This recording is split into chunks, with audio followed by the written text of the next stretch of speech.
வட இந்தியாவில் இருக்கும் நதிகளை தூய்மைப்படுத்துவதற்கு ஒவ்வொரு ஆண்டும் பல்லாயிரம் கோடி ரூபாய் நிதி ஒதுக்கீடு செய்வது போன்று தமிழ்நாட்டில் உள்ள நதிகளை தூய்மைப்படுத்த மத்திய அரசு பட்ஜெட்டில் நிதி ஒதுக்க வேண்டும் என்று தமிழ்நாடு காவேரி உழவர்கள் பாதுகாப்பு சங்க விவசாயிகள் கோரிக்கை விடுத்துள்ளனர்.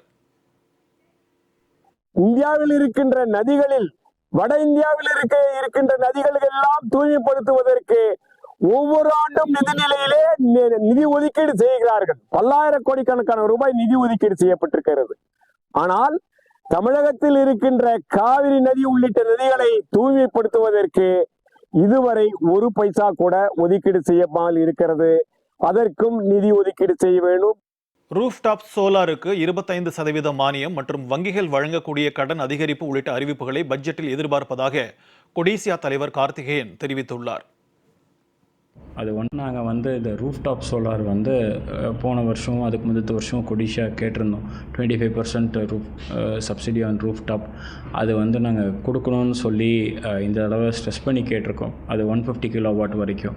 எங்களுக்கு சிஜிடிஎம்எஸ்சி மூலிமா எங்களுக்கு நிறையா லோன்ஸ் டிஸ்பர்ஸ் பண்ணணும் அப் டு 25 crores வரைக்கும் அப்படின்னு கேட்டிருக்கோம். ஸ்மால் அண்ட் மைக்ரோ என்டர்பிரைசஸ் அவங்க சிஜிடிஎம்எஸ்சியில் போகிறதுக்கு பேங்கர்ஸ் இப்போ ஜாஸ்தியாக என்கரேஜ் பண்ணுறதில்ல.